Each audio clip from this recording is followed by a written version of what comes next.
Hello everyone, welcome to the paramedical coaching वाला। तो आज का हमारा जो वीडियो है वो होने वाला है basic instrument of obstructive and gynaecology. यानी कि ऑब्स्ट्रक्टिव और गायनेकोलॉजी में जो बेसिक इंस्ट्रूमेंट किसी भी सर्जरी या किसी भी प्रोसीजर के लिए यूज किए जाते हैं, आज हम उनके बारे में पढ़ने वाले हैं कि वो कैसे दिखाई देते हैं और उनके यूज क्या क्या होते हैं। लेकिन उससे जो स्टूडेंट आरबीएमसी से है तो उनके एक क्वेश्चन आता है अधिकतर ट्रॉली मैनेजमेंट का। अब ये ट्रॉली मैनेजमेंट में क्या है, ट्रॉली मैनेजमेंट रिलेट कर रहा है इंस्ट्रूमेंट से ही। कि क्वेश्चन कुछ इस तरीके से दे देते हैं कि भाई ट्रॉली मैनेजमेंट बताइए इस सर्जरी का, यानी कि जैसे नाम दे दिया कि right the trolley management procedure for LSCS surgery. LSCS के लिए दे देते हैं, डीएनसी के लिए दे देते हैं, और उसके बाद में क्या बोलते हैं कि उसकी पूरी प्रोसीजर लिखिए। अब प्रोसीजर लिखने में क्या है, प्रोसीजर लिखने में ये है कि आप ट्रॉली कैसे लगाओगे वो लिखना पड़ेगा आपको, और उसके बाद में आपको लिखना पड़ेगा कि आप इंस्ट्रूमेंट्स कौन कौन से यूज लेंगे। अब इंस्ट्रूमेंट बताने से पहले मैं आपको ये बताती हूँ कि ट्रॉली मैनेजमेंट कैसे करते हैं, यानी कि ट्रॉली कैसे लगानी होती है। तो ट्रॉली लगाने का सबसे पहला हमारे पास में जो रूल है वो है स्टेराइल क्लीनिंग ऑफ ट्रॉली। यानी कि जो इंस्ट्रूमेंट की ट्रॉली होती है, जो इंस्ट्रूमेंट की ट्रॉली प्रेजेंट होती है मेजर या माइनर ओटीज में, उसको क्या करना है, पहले तो उसकी क्लीनिंग करनी है, स्टेराइल क्लीनिंग विद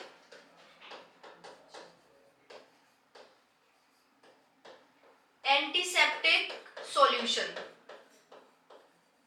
ठीक है, एंटीसेप्टिक सॉल्यूशन से क्या करनी है, इसकी क्लीनिंग करनी है। अब एंटीसेप्टिक सॉल्यूशन क्या हो जाता है, एंटीसेप्टिक सॉल्यूशन हो जाता है या तो बीटाडीन या फिर क्या होता है अल्कोहल। 70% अल्कोहल, किसको हम क्या बोलते हैं, स्पिरिट भी बोलते हैं। तो सबसे पहले तो क्या हो गई, क्लीनिंग हो गई, क्लीनिंग होनी ज्यादा जरूरी है। सेकंड जो हमारा स्टेप होता है वो होता है ड्रैपिंग।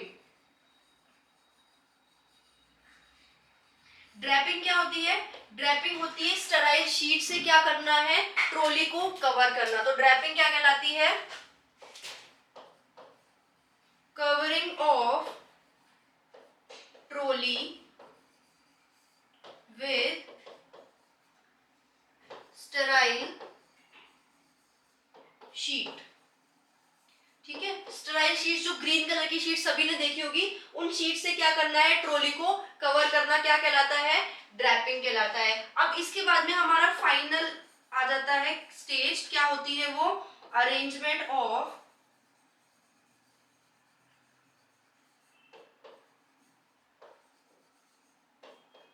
इंस्ट्रूमेंट। ठीक है, इंस्ट्रूमेंट्स का क्या करना, अरेंजमेंट करना। तो ये तीन हमारे क्या होती है, ये तीन स्टेप्स हो जाते हैं हमारे ट्रॉली मैनेजमेंट के। तो ट्रॉली कैसे लगाएंगे कि सबसे पहले तो आपको स्टेराइल क्लीनिंग करनी है ट्रॉली की, ताकि उसके ऊपर कोई भी जर्म्स बैक्टीरिया किसी भी टाइप के कुछ ना बचे। वो कैसे होगा, एंटीसेप्टिक सॉल्यूशन से होगा, या तो बीटाडीन से और या फिर स्पिरिट से, या दोनों से भी करते हैं। उससे क्लीन करने के बाद में क्या करना है, ड्रैपिंग करनी है। ड्रैपिंग क्या होती है, covering of trolley with sterile sheets, कि जो स्टेराइल शीट्स होती है उससे क्या करना है, ट्रॉली को कवर करना है। The last step is arrangement of instrument. ये दोनों काम होने के बाद में क्या करना है, इंस्ट्रूमेंट्स को अरेंज कर देना है। अब इंस्ट्रूमेंट्स का अरेंजमेंट आप किस बेस पे करेंगे, जिस सर्जरी के इंस्ट्रूमेंट्स आपसे पूछे जाएंगे, जिस सर्जरी के इंस्ट्रूमेंट आपसे पूछे जाएंगे वो आपको क्या करना है, उसमें पुट करना है। आप सर्जरी कोई सी भी हो, कुछ बेसिक इंस्ट्रूमेंट्स होते हैं जो सब में आएंगे।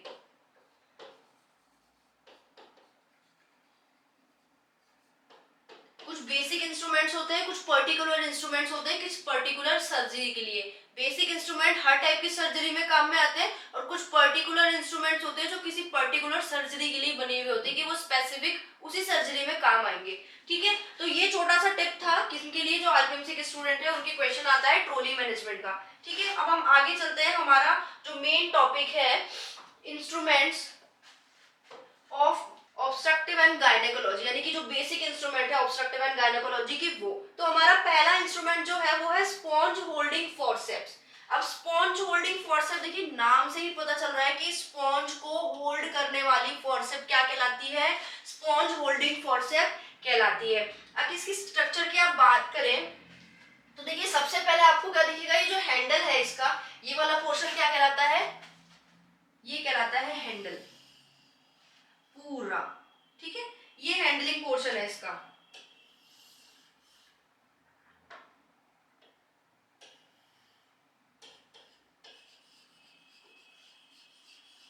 ठीक है, ये हो गया हैंडल, और ये होता है इसका लॉकिंग सिस्टम। ये क्या है इसका लॉकिंग सिस्टम, ठीक है। अब ये जो लॉकिंग सिस्टम है ना, यहाँ पे ये इस तरीके से लॉक हो जाता है। ये लॉकिंग सिस्टम सभी इंस्ट्रूमेंट्स में होता है, ठीक है। वो किसके लिए कि अगर हमें लॉक करने की जरूरत पड़े। अब इसके आगे की ये देखिए, इसकी शेप कुछ इस तरीके की होती है। यहाँ पे क्या होती है, ये स्ट्रेट लाइनिंग दे रखी है। ये लाइनिंग किसके लिए, फॉर ग्रिपिंग, मतलब कि ग्रिप क्या बन जाए, अच्छे से बन जाए, थोड़ी अच्छी ग्रिप बन जाए। उसकी वजह से क्या होती है, यहाँ पे ये इस तरीके की लाइनिंग, स्ट्रेट लाइनिंग प्रेजेंट होती है, ठीक है। अभी जो लाइनिंग प्रेजेंट है ये भी ग्रिपिंग के लिए है, और ये जो हमारा लॉकिंग सिस्टम है ये भी ग्रिपिंग के लिए, कि स्लिप ना हो, ठीक है, ग्रिप बन जाए। अब बात आ जाती है इसका काम क्या है, यूजेस।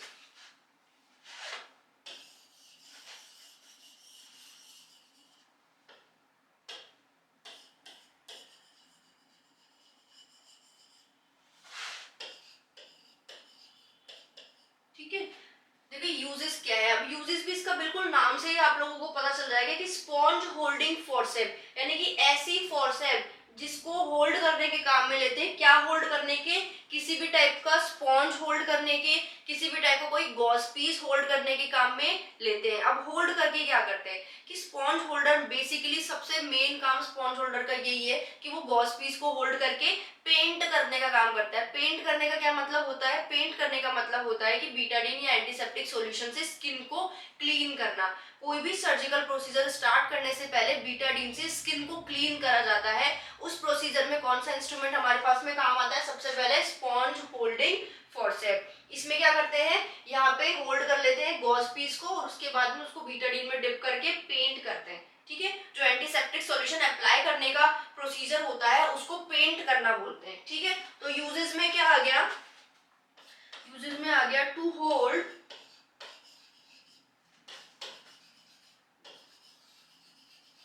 द गॉज और कॉटन पैड और एनी स्पॉन्ज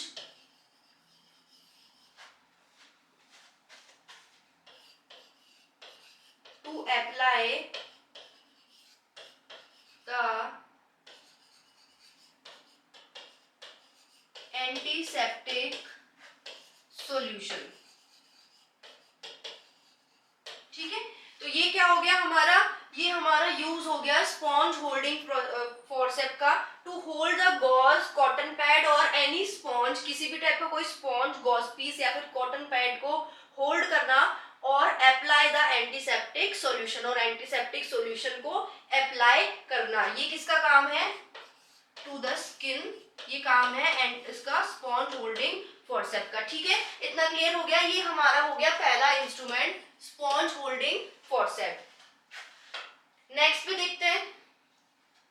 नेक्स्ट हमारे पास में इंस्ट्रूमेंट है नॉन टूथ फोर्सेप, ठीक है। अब इसके भी पहला आप नाम देखिए, नॉन टूथ, ऐसा फोर्सेप जिसके ऊपर टूथ प्रेजेंट नहीं है, दैट मींस ये प्लेन है, ठीक है। प्लेन फोर्सेप भी इसको हम बोल सकते हैं। पहले आप इस डायग्राम पे देखिए, ये बिल्कुल आपको प्लेन दिखाई देगा, यहाँ पे किसी भी टाइप का कोई टूथ दिखाई नहीं दे रहा है, यानी कि शार्प नहीं है ये आगे से, ठीक है।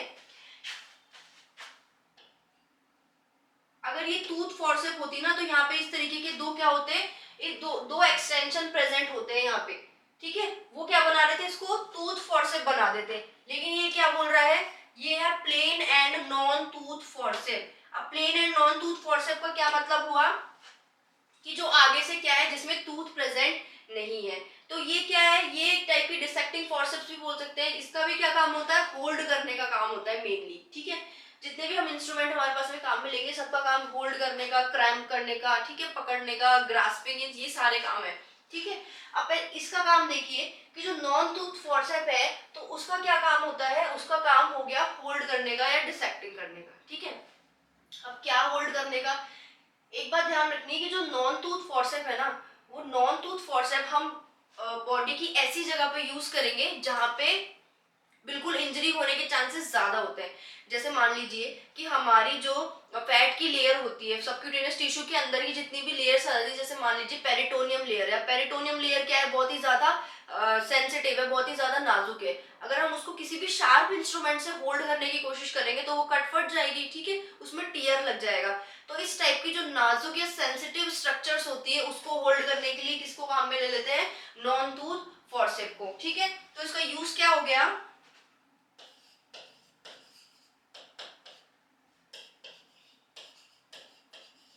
to hold the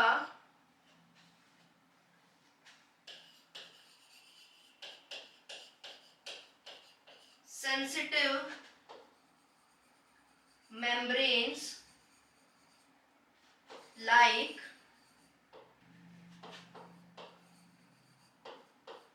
peritoneum layer,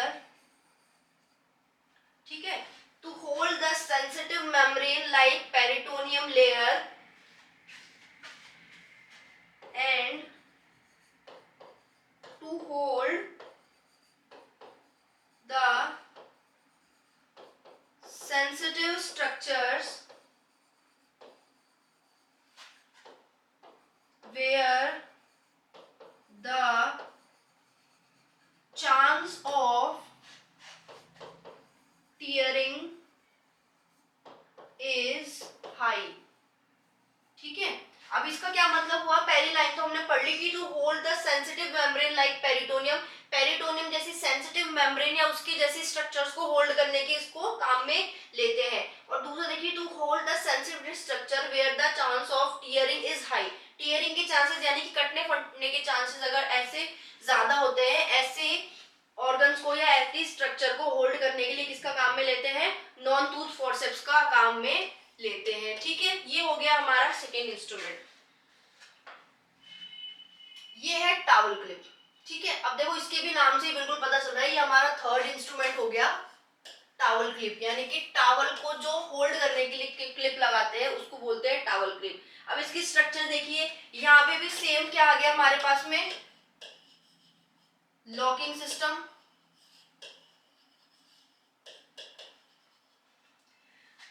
अब देखिए टावल क्लिप का स्ट्रक्चर आप देखेंगे तो यहाँ से ये क्या है, आगे की तरफ से शार्प है, इसके जो दोनों टीथ हैं वो काफी ज्यादा शार्प है। तो इसका क्या यूज होता है, इसका यूज होता है टू होल्ड द, मैंने आपको पहले क्या बताया था कि ड्रैपिंग करते हैं। ड्रैपिंग का मतलब कि जो शीट्स है उससे क्या करते हैं, कवर करते हैं ट्रॉली को। जैसे ट्रॉली को ड्रैपिंग करते हैं वैसे पेशेंट को भी ड्रैपिंग करी जाती है।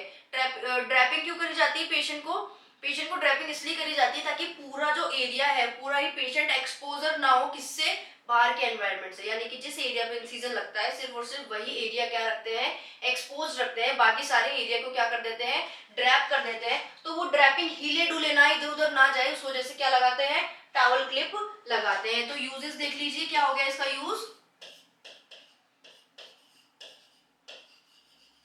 To hold and fix the draping, ठीक है।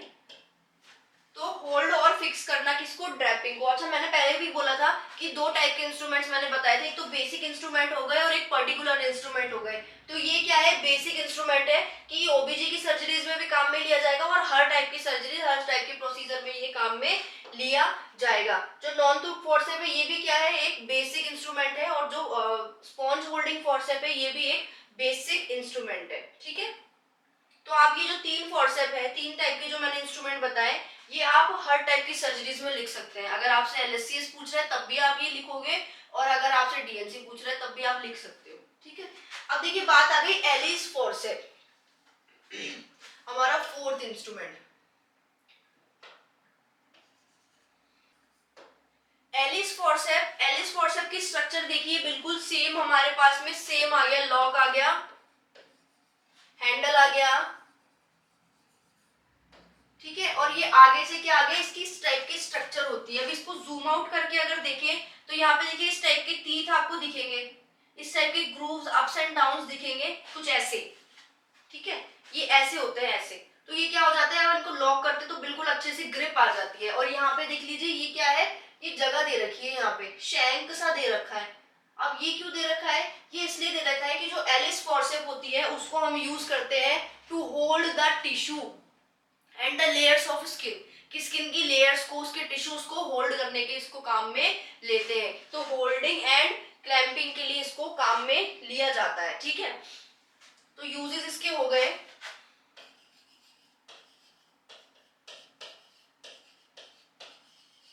To hold the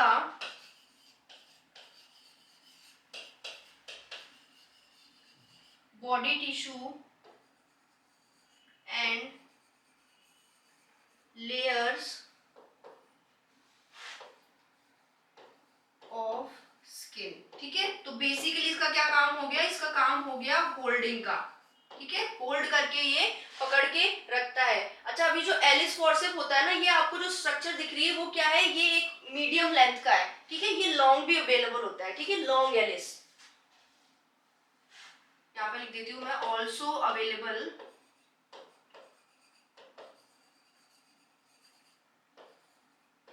in long size. ठीक है, अब आप सोच रहे होंगे कि लॉन्ग साइज का क्या मतलब है?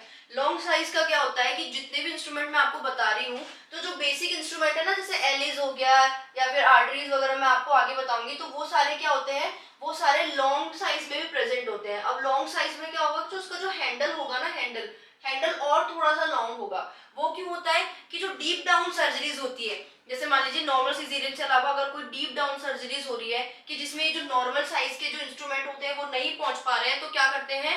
ऐसा इंस्ट्रूमेंट लाते हैं जिसका हैंडल लॉन्ग होता है। उसको क्या बोल देंगे हम? नॉर्मली लॉन्ग एलिस बोल देंगे। ठीक है, तो एलिस का क्या हो गया? To hold the body tissue and the layers of the skin, उसको होल्ड करने के काम में आता है। ठीक है, ये जो यहाँ पे शैंक जैसा दे रखा है, ये यहाँ पे फिर इसको पकड़ के यहाँ पे ग्रिप बन जाती है। ठीक है, नेक्स्ट इंस्ट्रूमेंट पे चलते हैं। So fifth instrument is Babcock forceps. अब बैबकॉक फॉर्सेप में आप देखिए आगे का जो उसका स्ट्रक्चर है, ये आपको बाकी सबसे डिफरेंट मिलेगा, कुछ इस टाइप का। ठीक है, अगर मैं इन दोनों को जोड़ दूंगी, यहाँ से ऐसे लॉक कर देंगे उसको, तो ये ऐसा बिल्कुल राउंड बना लेगा। ठीक है, अब इसके हिसाब से आपको क्या करना है, ये पता लग जाएगा कि ये वाला इंस्ट्रूमेंट कौन सी सर्जरीज में यूज होता है। तो ये वाला ऐसी जगह पे यूज होगा जहां पे जो स्ट्रक्चर है जिसको होल्ड करना है वो सिर्फ इतनी ही साइज की हो। ठीक है, अब इसका एग्जांपल आप सोचो कि क्या हो सकता है। मैं बताती हूँ, फैलोपियन ट्यूब। ठीक है, तो यूज देखो,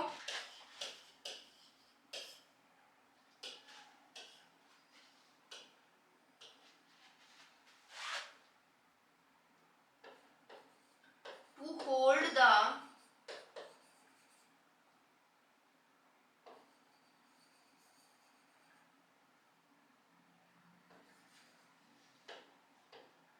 to hold the structures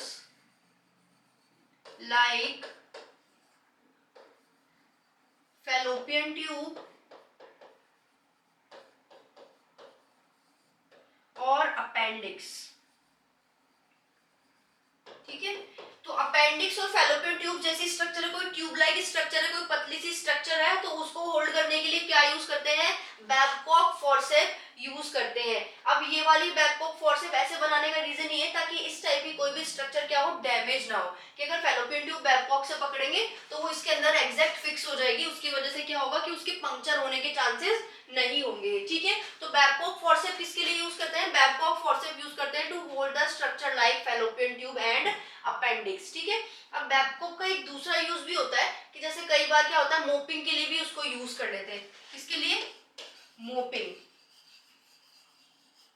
mopping क्या होता है? मोपिंग का मतलब होता है पहुंचना। अब मोपिंग के लिए कैसे यूज कर सकते हैं इसको, कि भाई आगे की तरफ क्या हुआ, आगे की तरफ एक से बॉल बना ली कॉटन की या गॉज की, और उसके ऊपर इसको होल्ड करके और ऐसे ऐसे करके इसको मूव करने के लिए भी काम में ले लेते हैं। इसकी जगह कोई दूसरा इंस्ट्रूमेंट भी ले सकते हैं, उसका कोई वो नहीं है, लेकिन इसका क्या है, ये बिल्कुल फिजिकली उसका बिल्कुल सही काम करता है। कैसे? क्योंकि इसका हैंडल भी बड़ा होता है और आगे से इसका क्या है, पार्ट इतना ज्यादा एरिया कवरिंग भी नहीं कर रहा होता है। इसके कंपैरिजन में अगर आप देखेंगे स्पंज होल्डर को अपन मोपिंग के लिए यूज करें तो स्पंज होल्डर आगे से थोड़ा सा बड़ा होता है, तो उससे क्या हो सकता है, थोड़ा परेशानी हो सकती है। तो ये वाला ज्यादा कन्वीनियंट होता है। ठीक है,